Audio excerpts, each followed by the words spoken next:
తమ యొక్క సూచన ఇవ్వాల్సిందిగా కోరుకుంటున్నాను.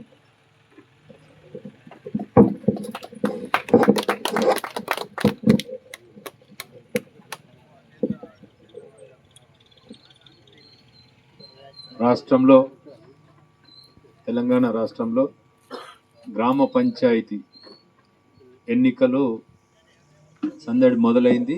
ఈరోజు నామినేషన్లు ఇంకా వేస్తూనే ఉన్నారు గ్రామంలో, వెలగనూరులో. సో ఈ మీటింగ్ పెట్టడము, గ్రామ పంచాయతీ ఎన్నికలు ఒకలాగుంటాయి, తర్వాత ఎమ్మెల్యే గారి ఎలక్షన్లు ఒకలాగుంటాయి, ఎంపీ గారి ఎలక్షన్లు ఒకలాగుంటాయి.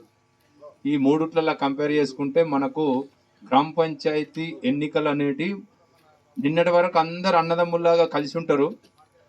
ఎన్నికలు రాగానే నా పార్టీ నా మనుషులు ఒకటి, నీ మనుషులు ఒకటి అని దాంట్లోకెళ్ళనే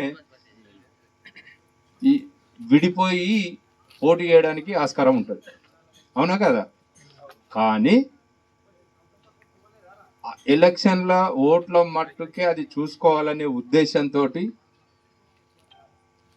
ఓట్లు వేసుకొని మీకు నచ్చిన నాయకుడిని ఎన్నుకోవడానికి మీకు పూర్తి స్వేచ్ఛ ఉందని, కానీ ఆ ఓట్లు ఎన్నుకునే క్రమంలో అనవసరమైన విషయాలకు తలదూర్చి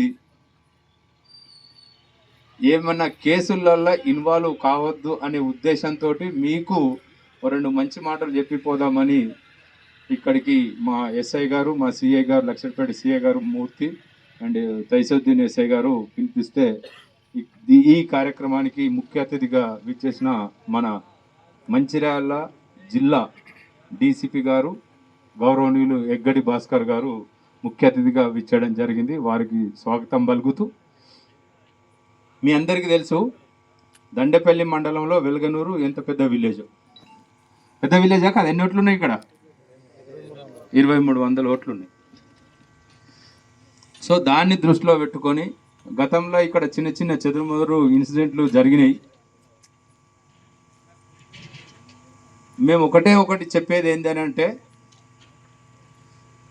మీరు ఎవరు ఎంతమంది పోటీ చేస్తున్నారు అనేది అది మీ ఇష్టం. 18 సంవత్సరాలు పైబడ్డోళ్ళు ఎవరైనా కానీ పోటీ చేయడానికి అర్హులు. ఒకరు పోటీ చేస్తూ ఉంటే నువ్వు పోటీ చేయడానికి లేదు అని బెదిరించే అధికారం ఎవరికి లేదు. ఉందా ఎవరికన్నా? ఎవరికి లేదు. కాబట్టి ఎవరైనా పోటీ చేయొచ్చు. అర్హతలున్న ప్రతి ఒక్కరు పోటీ చేయడానికి ఆస్కారం ఉంది. తర్వాత 100 మంది అభ్యర్థులు నిలబడ్డా, 10 మంది ఉన్నా, ఈ ఊర్లో ఉన్న 2200 మంది ఓటర్లు ఆ యొక్క సర్పంచ్ని ఎన్నుకోవడానికి పూర్తి హక్కు ఇవ్వడం జరిగింది. సో అటు పోటీ వేయడానికి ఇబ్బంది లేదు, ఇటు ఓటు వేయడానికి ఇబ్బంది లేదు. కానీ నేను ఒకటి చెప్పేది ఏంటంటే, నిన్నటి వరకు కలిసి తిరిగిన ప్రతి ఒక్కరు ఇప్పుడు 2 జట్లుగా, 3 జట్లుగా, 10 జట్లుగా విడిపోవడానికి ఆస్కారం ఉంటుంది. కాబట్టి అరే వీడు నాకు మొన్నటిదాకా నాతోటి తిరిగి ఇప్పుడు వాడితోటి ఎలక్షన్లో తిరుగుతున్నాడు, వాని సంగతి చెప్తాము అనే కక్షలు పెట్టుకోకండి దయచేసి. అట్లా పెట్టుకున్నట్టయితే అనవసరమైన కేసులు, విలేజ్లో ఒక ప్రశాంత వాతావరణము విచ్ఛిన్నమైపోయి ఇబ్బందుల, లా అండ్ ఆర్డర్ ప్రాబ్లం రావడానికి ఆస్కారం ఉంటుంది. అందుకే మీకు నచ్చిన వ్యక్తిని ఎన్నుకోవడానికి హక్కు ఉంది. ఎవరైనా ఓటర్లని బెదిరించి అరే నువ్వు నాకు వేయకపోతే నీ సంగతి చెప్తా అనే భావన ఎవరికి తీసుకురాకండి. ఒకవేళ అట్లా ఎవరైనా ఓటర్లని ప్రలోభాలకు గురి చేసి లేకపోతే భయభ్రాంతులకు గురి చేసినట్టయితే ఏ ఓటర్ అయినా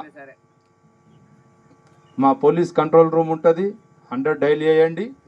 పోలీసు వాళ్ళు మీకు రక్షణ కల్పించడానికి సిద్ధంగా ఉంటారు.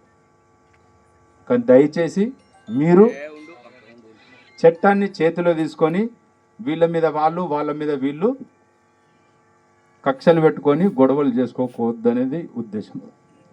మళ్ళీ ఇంకో చిన్న విషయం ఏంటంటే, ఏ విషయం లేకున్నా కొంత ఈ మధ్యన సోషల్ మీడియా మీరు అందరు చూస్తూ ఉన్నారు, ప్రతి వ్యక్తికి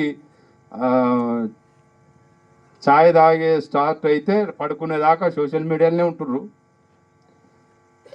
జరిగింది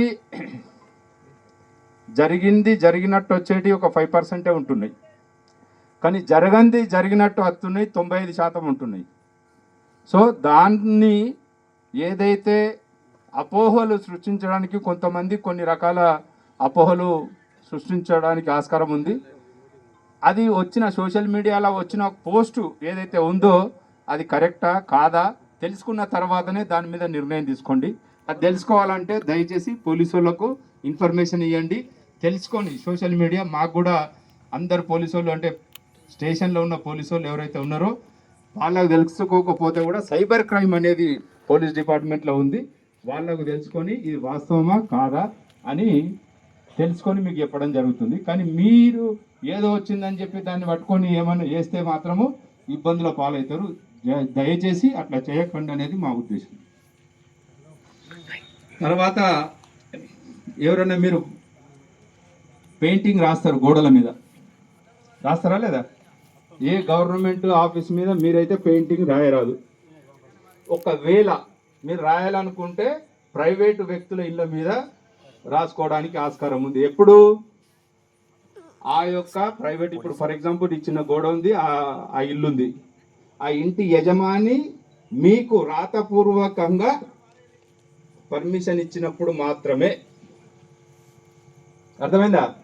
నేను రాసుకుంటాను నువ్వేమన్నా అంటే మంచిగా ఉండదంటే అమ్మ వచ్చి మాకు దరఖాస్తు ఇచ్చింది అనుకో కంపల్సరీ కేసు అవుతుంది. సో ఇవన్నీ దృష్టిలో పెట్టుకొని వెలగనూరు గ్రామ పంచాయతీ ఒక ఆదర్శవంతమైన గ్రామ పంచాయతీ అని నిరూపించుకోవడానికి మీరందరూ సిద్ధంగా ఉండాలి. ఏదున్నా కానీ న్యాయబద్ధంగా చట్టబద్ధంగా సమస్యని పరిష్కరించుకోవడానికి ప్రయత్నిస్తారని ఆశిస్తూ మీరు ఈ అవకాశం ఇచ్చిన గ్రామ ప్రజలకి మరియు మా సిఐ గారికి, మా ఎస్ఐ గారికి, మా డీసీపీ గారికి కృతజ్ఞతలు తెలుపుతూ ముగిస్తున్నా. Thank you very much.